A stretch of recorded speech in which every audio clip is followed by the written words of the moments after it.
in the press room here and connected remotely, so then you will be given opportunity to ask your questions. But first, I will give the floor to High Representative. Thank you. Thank you, Peter. It's 11 years. 11 years. 11 years from the Syrian crisis. It's such a long-lasting crisis with an unspeakable suffering to millions of people. And currently the world is witnessing other conflicts, and especially the one caused by the Russian aggression in Ukraine, the last one. But we are not forgetting the Syrian people and the situation in Syria. Even after 11 years of a bloody and destructive conflict, we want and we need to make sure that this situation remains high on the international agenda and in our activity. That's why we have called this pledging conference once again in Brussels. Certainly Syria and the suffering of its people might not be in the center of the news anymore. There is a certain fatigue after 11 years, but it remains in our minds. 90% of the Syrians living in Syria live in poverty. 90%, it means almost everybody, unless Assad and their clique. But the Syrian people, 90% living in poverty, 60% suffering food insecurity, and often they don't know what are they going to eat, which is going to the next meat coming from. Millions are still displaced inside the country. Millions are living as refugees in the neighboring countries and even beyond. And that's why we have organized in this year this sixth Brussels conference on the future of Syria and the region, to show that we care for the Syrian people, and to bring the international community together to jointly look for ways on how to tackle their needs. This conference is attended by foreign ministers and representatives of 55 countries, 22 international organizations, including the United Nations, in addition to the European Union institutions and the European Union member states. All of us are coming together in support of Syrians and countries hosting Syrian refugees. As the main pledging event of the year, the conference mobilizes financial support for Syrians in Syria and for refugees and hosting communities in the region. And I am happy to announce that this year the European Commission is pledging over 3 billion euros. This builds on the pledge made at last year's conference of 560 million for this year, and adding an extra 1 billion to it. And we are pledging the same total amount, 1.56 billion, for 2023. Together with the additional bilateral pledges from the EU member states, this is the European Union contribution, and the total pledge generated from all the participants at the conference will be announced in the closing session. I hope that we will be able at least to match the pledges made last year, because the need has not been decreasing since last year. This funding will cover the needs of the refugees within and outside Syria, and supporting the neighbor regions that so generously hosted them over more than a decade now. For more than 10 years, the neighbor countries has been hosting these refugees. And it will also support early recovery and resilience, helping Syrians to rebuild their life. Allow me to say that this does not mean that we would be funding reconstruction. We won't do that until a genuine and comprehensive political transition in Syria will be underway. The participants on the conference has reaffirmed their continued commitment of the international community to an overall and comprehensive political solution to the conflict in Syria, in line with the United Nations Security Council resolution.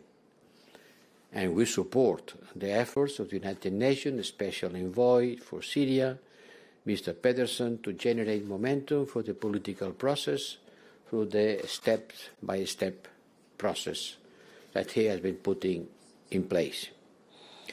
Participants also have been recalling that now it's not time to normalize relations with the Syrian regime.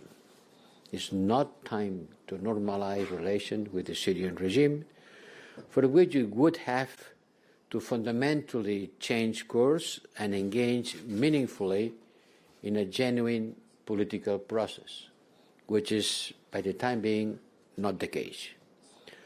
Normalization as such will not bring any concessions for the regime. On the contrary, it is likely to comfort the regime in its situation that their behavior is not accepted. In the interest of the Syrian people, pressure must be maintained on the Syrian regime to engage in the United Nations sponsored political process. Participants in the conference also recognized the legitimate aspiration of the Syrian people for justice and accountability for the terrible crimes that have been committed against them in the course of the conflict. You know that today's meeting was preceded, as always, by the Day of Dialogue to make sure that Syrians has a voice, and this voice are being listened. The Day of Dialogue allows for the broader participation of civil society actors from Syria and the region. Participants exchange views, ideas, and projects for the future of Syria.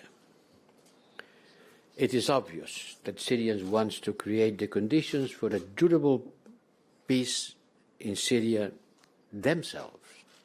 They should be the actors of the building of a new Syria. They want the chance to live their lives independently of and despite the Assad regime. They want to regain control of their future, no longer depending on emergency handouts. It's very much understandable, but by the time being we have to continue supporting them. And I want to make a call for the international community to think meaningfully about how to help the Syrians themselves to build peace and ensure the development of their country. To conclude, I can say after this meeting this morning that the entire international community remains convinced that a comprehensive political solution brokered through the United Nations is the ultimate imperative. And I can say, on behalf of the European Union, that until the process is being fulfilled, the Syrian people will not be forgotten by us, whatever other events require our attention. Thank you very much. So now we take the questions. In the room we have the microphone, and if you want to ask question online, then just raise your hand in the Zoom facility. First question in the room I've seen. Go ahead, yes. Yes, use the mic, please, yes. It looks like it's on. Hi, thank you. Vince Chadwick from DevEx. My question is to ask you, High Representative, what's your response to the criticism that by not inviting Russia and by having the summit in the absence of Russia, what you've effectively done is made it more difficult to cooperate on very practical humanitarian issues in the next few months. Yes, certainly.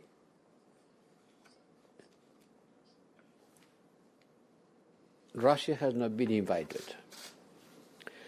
And Russia has not been invited because we are inviting those partners who have a real interest to contribute to peace in the world. And Russia, with its aggression to Ukraine, has shown that clearly that it has not such interest to maintain peace in the world. And the European Union, along with many other partners, will continue sending a clear message of rejection of the Russian military aggression against Ukraine in all international fora. This has not been a problem, although the United Nations has chosen not to co-host this last conference in light of our decision not to invite Russia, but the United Nations has actively participated and being represented at a very high level, like example, United Nations ICR Chief Filippo Grandi and Special Envoy Pedersen. So the work of the conference has not been made more difficult, and the relations with the United Nations has been positive in spite of this non-invitation to Russia. Thank you very much. Next one, Irini, please. Thank you, Peter.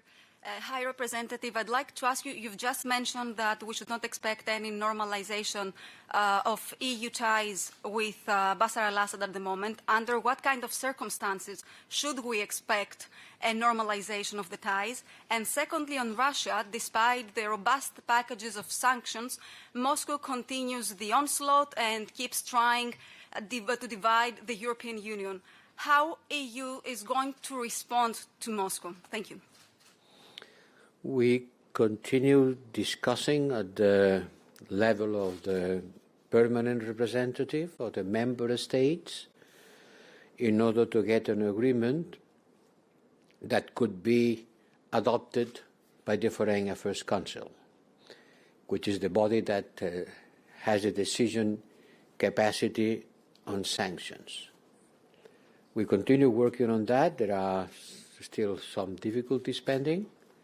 I hope that before next meeting of the Foreign Affairs Council, which is going to take place next Sunday, these difficulties will be raised, and otherwise we will have to raise the level of discussion at the level of ministers at the Foreign Affairs Council.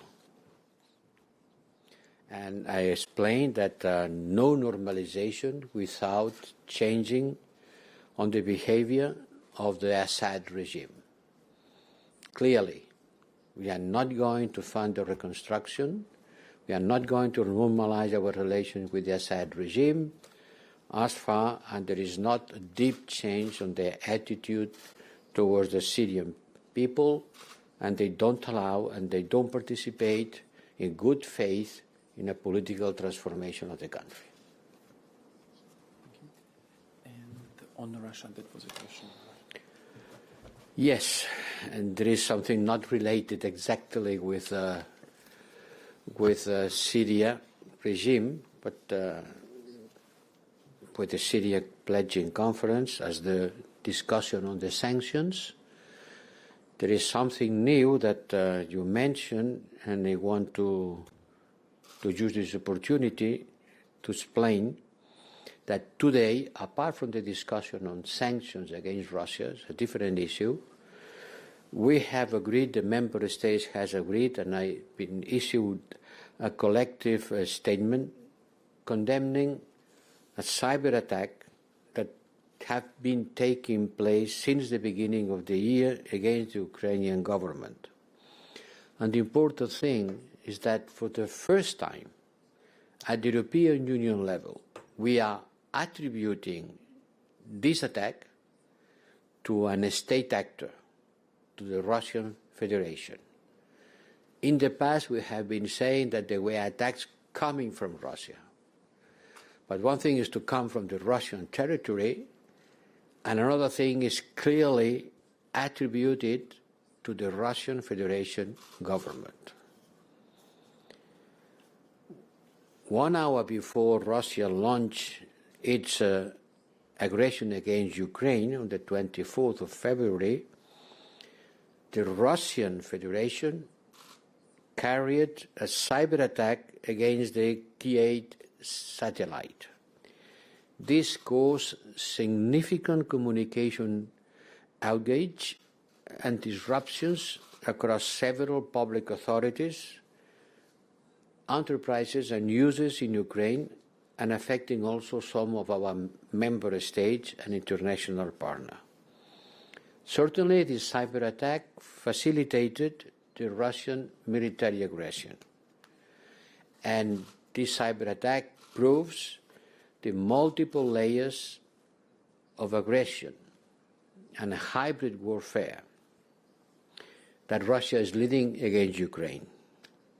Disinformation is one part of these multiple layer attacks. And now, once we have attributed to the Russian Federation government, I want to stress this, then we will have to work together with Ukraine, our international partners, on how to prevent, discourage, deter, and respond to these cyber attacks that we certainly attribute to the Russian Federation. Thank you. Next question was over there. Richard Colborne from BBC. You say no normalisation, no reconstruction funding for Damascus. But do you see any discussion at all about more engagement with the government in Damascus from European governments or from the institutions? We've obviously seen in the last year new engagement with Damascus from some governments in the Middle East. Is there any discussion about whether there's a danger that Europe misses a moment to engage directly, to sort of push leverage? Thank you. We take this attitude because we believe is the right one, both from a political approach and from getting the best of our resources and preventing the resources coming to support the Assad regime. If you go and spend money reconstructing Syria, it's going to support the Syrian regime. We want to support the Syrian people. But we need to have the guarantees that we can do that in order to support not just their well-being, but their freedom. What is at stake is the political development of the future of Syria. And I think that we are doing the right thing to do. Okay, thank you. Let's take one last question before HREP heads back to the delegates. Zdravčino Rudo Media Network. High Representative, you mentioned that without Russia, this conference can be good. But if you look at the political situation in Syria, without Russia as a permanent member of Security Council, there will be any solution? Do you believe that you will get access for the humanitarian aid and political solution without Russia here in Brussels, and to have a direct dialogue on Syria with Russia? Thank you. Certainly, there is only one pass from the Turkish territory to the Syrian territory in the Idlib area to bring support to the more than 1 million people caught there. This support continues flowing because there is still one pass open. To keep this pass open will depend on a resolution of the Security Council. And certainly Russia could obstruct it using its veto capacity. But I strongly believe that Russia will not do it. because it would put more than 1 million people in a very dire situation. So I think that Russia will not do it. They should not do it. Okay, thank you very much, everyone. Thank you very much for coming, and see you later. Have a nice afternoon. Bye-bye.